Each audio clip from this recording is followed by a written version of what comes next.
Tout au long de notre vie, nous engrangeons une quantité titanesque d'informations et de connaissances. Et si certaines d'entre elles peuvent parfois nous paraître superflues, voire inutiles, d'autres se montrent au contraire essentielles à notre survie.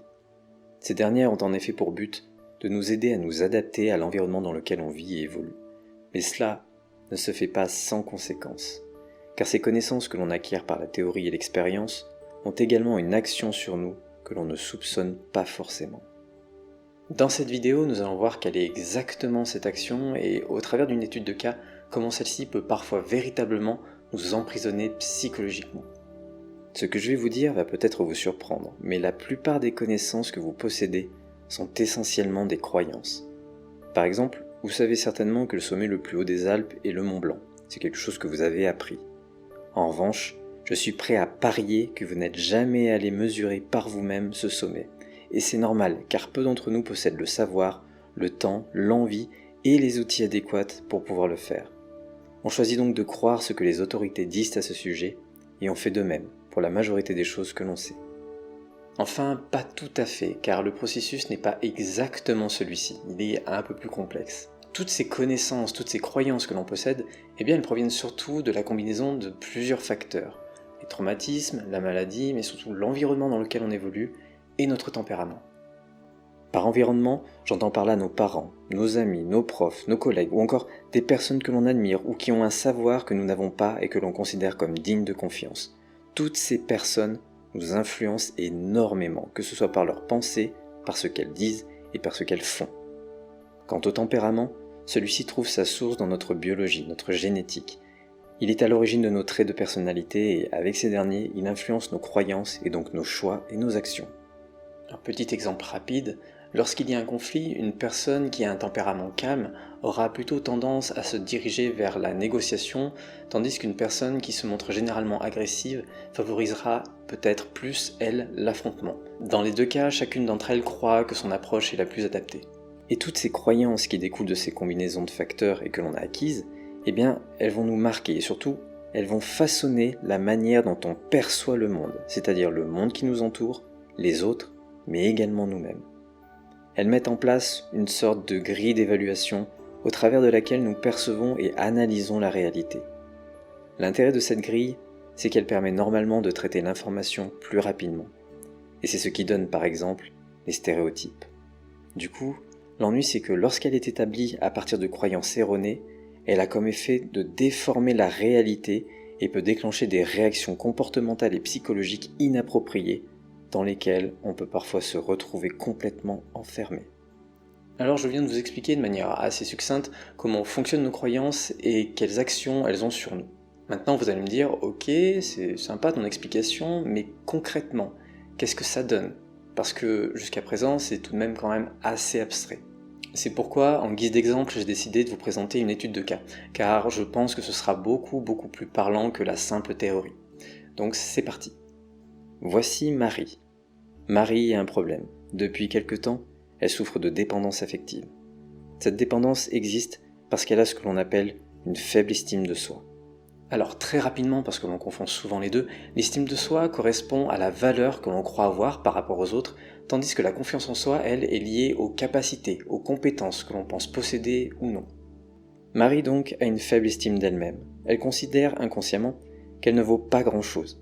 Et cela crée une forme de vide, un vide intérieur qu'elle cherche à combler en adoptant différentes stratégies qui malheureusement l'amènent à être dépendante affectivement.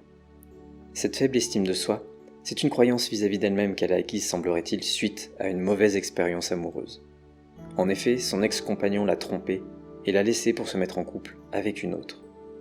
Cet événement, qui fut difficile à vivre et à digérer, a généré chez Marie un immense flot de questions, dont la plus importante est « Pourquoi m'a-t-il fait ça ?»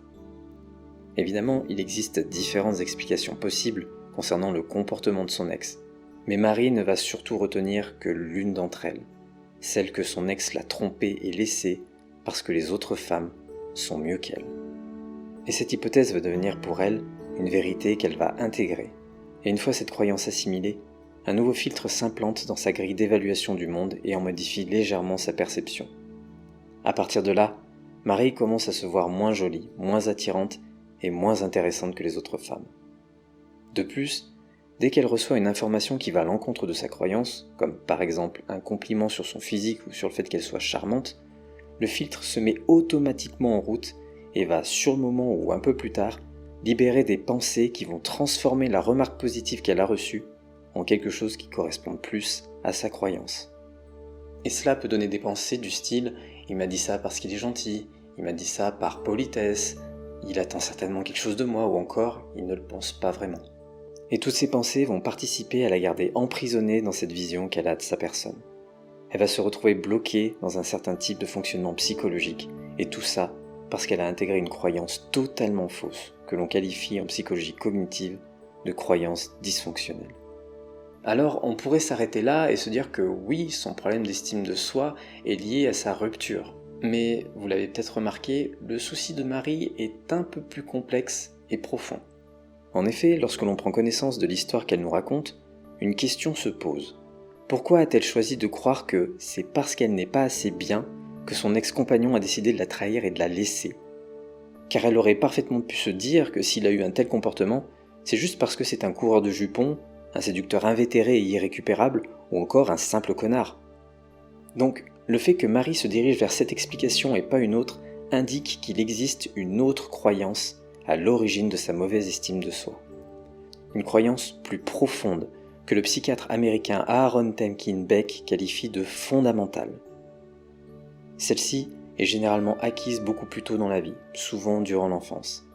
Et à partir d'elle découlent d'autres croyances que l'on dit intermédiaires, ainsi que certains comportements. Cela laisserait donc entendre que le « il a fait ça parce que je ne suis pas assez bien » serait chez Marie une croyance intermédiaire. Et en poussant un peu l'investigation, on se rend finalement compte qu'il existe effectivement une autre croyance extrêmement bien ancrée chez elle, celle que, si l'on est quelqu'un de bien, on nous aime et on nous respecte. Mais l'ennui, c'est que cette croyance fondamentale donne également ce corollaire. Si on ne me respecte pas et si on m'abandonne, alors cela signifie que je ne suis pas quelqu'un de suffisamment bien pour être aimé. Et c'est précisément cette croyance que l'on retrouve chez Marie. La mauvaise expérience amoureuse qu'elle a vécue a certainement réactivé chez elle cette croyance fondamentale qui était jusque-là endormie. Et c'est ce qui explique pourquoi, pour la première fois de sa vie, Marie souffre d'une dépendance affective et d'une faible estime de soi, alors qu'avant cette relation difficile avec son ex, tout allait bien à ce niveau-là. Nous avons donc tous tout un tas de croyances et celles-ci touchent l'ensemble des pans de notre vie, et le sommeil y compris. Je n'en ai pas vraiment parlé dans cette vidéo, mais il arrive qu'à l'origine de nos mauvaises nuits se trouvent des croyances erronées, dysfonctionnelles, et de temps en temps, c'est sur elles qu'il faut travailler pour retrouver le sommeil. Merci d'avoir suivi cette vidéo jusqu'au bout. Si vous êtes à la recherche de solutions efficaces pour améliorer votre sommeil, pour le rendre plus qualitatif, j'ai écrit un petit livre numérique totalement gratuit qui s'intitule « Les 7 secrets pour s'endormir et rester endormi ». Pour y accéder, il vous suffit de cliquer sur le lien qui se trouve dans la description de la vidéo. Si vous n'êtes pas encore abonné à la chaîne, je vous invite à le faire. N'oubliez pas d'activer la cloche afin de recevoir une notification pour vous dire quand je sors une nouvelle vidéo. Et bien sûr, n'hésitez pas à mettre un like, à partager et à laisser un commentaire pour me dire ce que vous avez pensé de la vidéo. Je vous dis à très bientôt.